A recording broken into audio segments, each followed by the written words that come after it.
It's The Real News. I'm Aaron Mate. Democrats scored big victories on Election Day in what was widely seen as a rebuke of President Donald Trump. But these wins also have significance for the ongoing internal debate over the party's future. Democratic Socialist candidates were among the key winners, and candidates backed by the Bernie Sanders offshoot, Our Revolution, won 21 out of the 59 contests they took part in.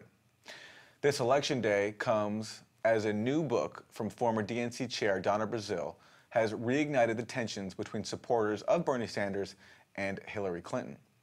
Last week, Brazile revealed a financial arrangement that gave the Clinton campaign effective control of the DNC well before Clinton won the nomination. Speaking today on MSNBC, Brazile called the Clinton camp a cult.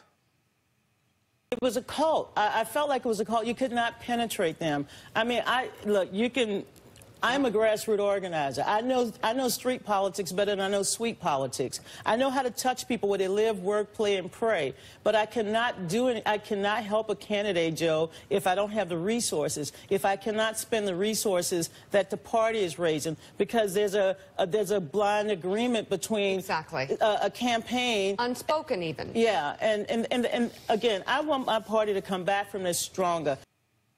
Brazile's open criticism of the Democratic Party coincides with a recent autopsy of the Democrats put together by a group of progressives. It's called Autopsy, the Democratic Party in Crisis. And I'm joined now by a member of the group that put it out. Jeff Cohen is an author and founding director of the Park Center for Independent Media at Ithaca College, where he's also an associate professor of journalism and the co-founder of the group rootsaction.org. Welcome, Jeff. Before we get to the autopsy, I'm curious your reaction to the Election Day results. A lot of progressive victories. A transgender woman beat the state lawmaker in Virginia who introduced the bathroom bill. In Philadelphia, we have a civil rights attorney who is opposed to mass incarceration, now becoming the new district attorney. Your sense of what happened on Tuesday across the country? New district attorney in Philadelphia. Yeah, it's a good day for progressives. This was a big win. It showed that you could defeat Trumpism. And one of the most delightful victories, you alluded to it, is this young socialist who's now a member of the State House in Virginia named Lee Carter. And there's a wonderful article about him in the New Republic. He's a member of the Democratic Socialists of America. He's 30 years old. His campaign manager was 22. And they didn't get much help from the state party in Virginia, and they won.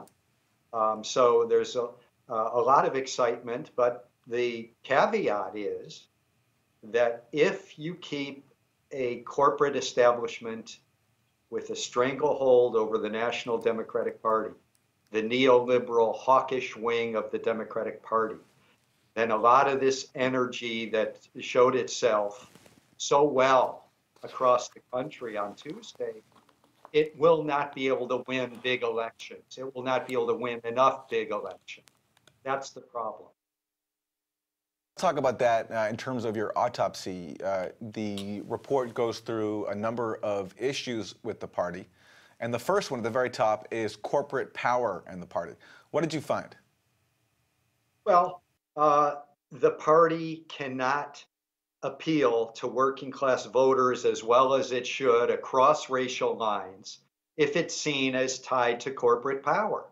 Just think, for 16 years, Democrats were in the White House, first Bill Clinton and then Barack Obama, and never once during a time of mass outsourcing of jobs, middle class union jobs, outsourced to cheap labor or slave labor countries.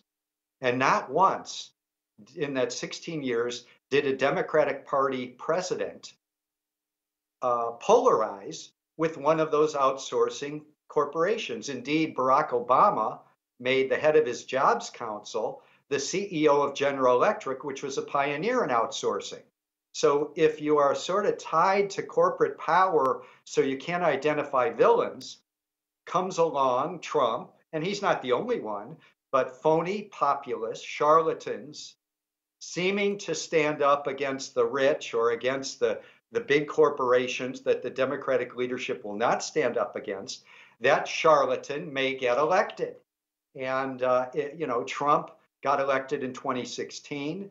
I'm worried about future Trumps if the Democratic Party leadership is controlled by Wall Street and a corporate elite that does not allow a progressive populist agenda to be heard that could appeal to working class people across racial lines. We pointed out in the autopsy that even the most reliable core in the base of the Democratic Party, the core group, is African American women. And even there, they're losing faith. And surveys are showing a higher percentage, a stronger minority of African American women who say, neither party represents me. So yes, corporate power is a key reason that the Democratic Party agenda does not appeal to working class people in the way that it could. Right. If I remember the figure right from your report, overall the African American vote declined 7% from 2012 to 2016. And one of the things I found interesting was where you quote someone named Albert Morales, who was the Democratic National Committee's Director of Engagement for Latino voters. And he asked for $3 million to battle voter suppression in a number of key states. $3 million was his request, and in response to that, in response to his request, he got just $300,000, which he says was a pitiful amount. Yeah, and that happened. He made his request in 2014. In 2016, the Congressional Hispanic Caucus complained there's not enough outreach. You've had African American leaders, Amy Allison, Steve Phillips from Democracy in Color, making the same complaint that there wasn't enough door knocking and mobilizing in the African American community in 2016. And that's part of the critique that anyone can find if they read our report at democraticautopsy.org, which is the agenda is wrong. The agenda is not progressive. The agenda is not anti-corporate. The agenda is not pro-working class and pro-jobs, but also the outreach, the way the Democratic Party operates. It's run by a bunch of well-off white people. They hire well-off white consultants, and they are out of touch with working class people. They're out of touch with people of color. And the best example of what went wrong in 2016, and we quote it in our report, is the now infamous quote from the Democratic leader in the Senate, Chuck Schumer, who said in July of 2016, "For every blue-collar Democrat we lose in Western Pennsylvania, we will pick up 2 moderate Republicans in the suburbs of Philadelphia. And you can repeat that in Ohio and Illinois and Wisconsin," unquote. That says it all. It's like, yeah, we can have our agenda tied to Wall Street and corporate elite and support NAFTA and support Trans-Pacific Partnership. And sure, we will lose working class voters in Ohio and Wisconsin and Michigan, but we're going to pick up the, quote, persuadables, the moderate Republicans. And if you pay a lot of money to multi-millionaire consultants who get rich in every election cycle, but they often cannot win because they are so out of touch with working class voters, then you'll be looking for these few persuadable Republicans when the real job is appeal to young people, appeal to Black people, appeal to Latinos, and mobilize them to get out to vote. That's the way to win elections behind a progressive change of our country, not relying on the formulation of Chuck Schumer. And the best example of how the Clintonites who ran the DNC are out of touch is when Trump is giving his slogan, "Make America Great Again," hearkening to some distant past that never was.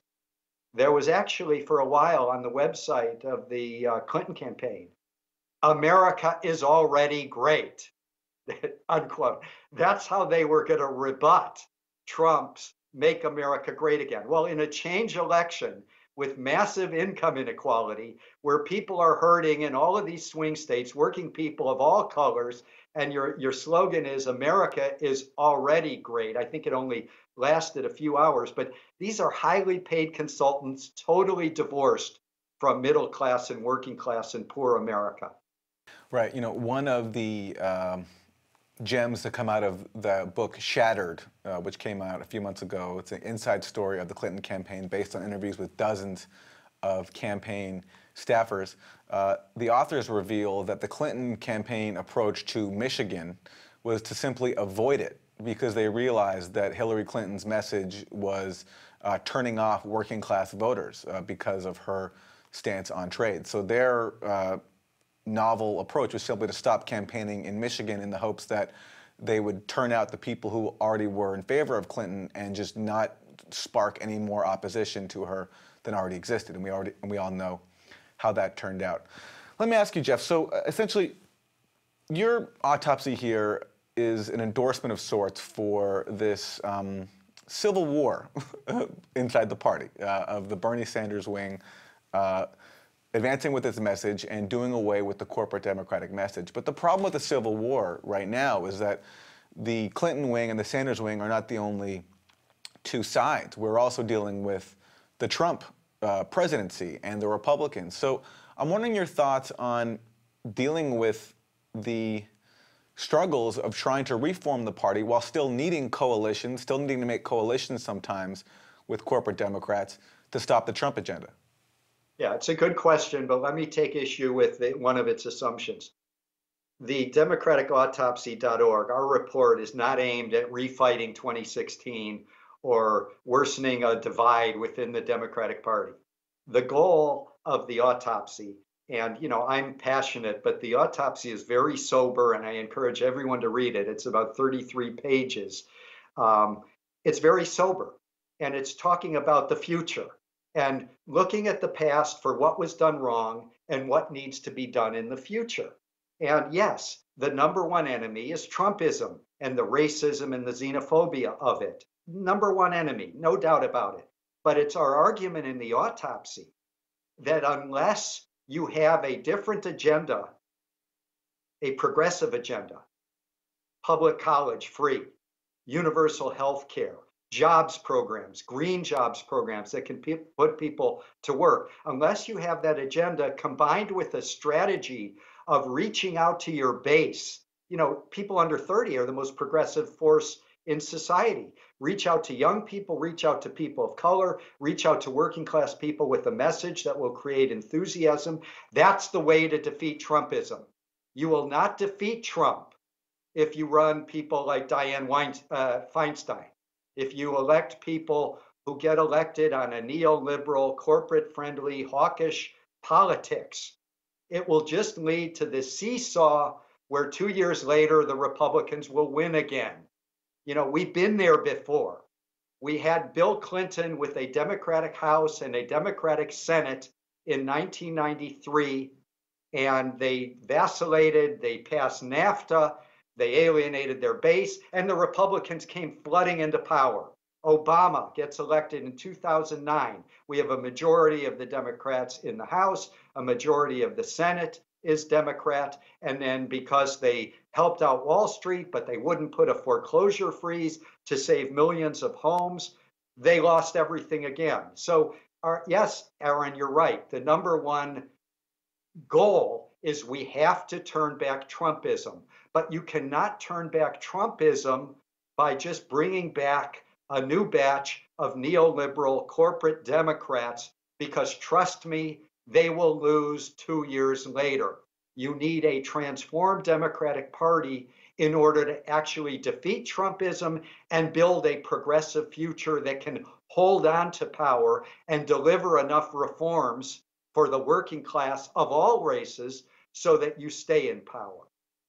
And transforming the Democratic Party, to me, sounds not like necessarily relitigating the 2016 primary, but, deciding on and debating the future of the party based on the split that primary brought out.